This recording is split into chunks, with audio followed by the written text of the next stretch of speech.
বিগত 5 তারিখের থেকে গেলে এই পর্যন্ত রাস্তাঘাটে যেসব অকারণগুলি করছে কোনো বলার মতন নেই। আবার বলে মানুষ বলে চাঁদাবাজি বন্ধ, না চাঁদা বন্ধ না, চাঁদাবাজি ভিতরে ভিতরে এখনও চলতেছে। রায়তাগাড়ি ডিপার্টমেন্টটা সমস্ত লোক জানে যে চাঁদা বন্ধ, অথচ এই রায়তাগাড়িতে তো চাঁদা ঠিকই লেগে যাচ্ছে। দীপার লোকের সামনে রাস্তা খারাপ চাঁদা লেগে যাচ্ছে, করে কিছু বন্ধ করছে। আমার এই জুরান বস্ত্রকলা এলাকার মধ্যে শুধু চাঁদাবাজি বন্ধ হয়েছে সিএনজিটা, এছাড়া অন্য কোথাও বন্ধ হয়নি। আইন শৃঙ্খলা ঠিক নেই, সাধারণ পাবলিক যা ভাবতেছে তাই করতেছে। প্রশাসনের কাছে গেলে কোনো জোর দিতে পাইতেছে না। মেয়েরা 2 টাকা পয়সা লেগেছে, প্রশাসনের কাছে গেছি, প্রশাসন বলে যাও ছাত্রদের কাছে যাও, কিন্তু এটা কি সম্ভব? ছাত্রদের কাছে কোথায় যাবো? এইভাবে দেশ চলে তো ধ্বংস হয়ে যাবো। আপনি বলতে চাচ্ছেন বাংলাদেশের এই চাঁদাবাজি আর কোনোদিন বন্ধ হবে না? কোনোদিন বন্ধ হবে না। বিগত এই এত বছর হয়নি, আর বন্ধ হবে না, কেউ না কেউ খাবেই। বর্তমান অন্তর্বর্তীকালীন সরকারের কাছে আপনি প্রত্যাশা কি রাখেন? এটা সর্বপ্রথম তার আইন শৃঙ্খলা বাহিনী ঠিক করে রাখতে হইব, নাহলে তো সাধারণ পাবলিক ঠিক রাখতে পারবো না।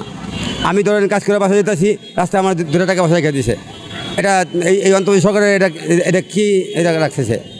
আইন শৃঙ্খলা সে কী করছে? তার ভিতরে আইন রাখলে হবে না তো, সাধারণ জনগণে বুঝাই দিতে হবে যে আমি আইন শৃঙ্খলা বাহিনী আছে। শুনছি যে 2 মাসের জন্য সেনাবাহিনী নামাইছে পুলিশের সাথে। আমাদের একদিন দেখলাম না কোথাও কোনো সেনাবাহিনীর পুলিশ গাড়ি দিল, কাউকে ধরে লেগে গেল, দেখছেন বলেন।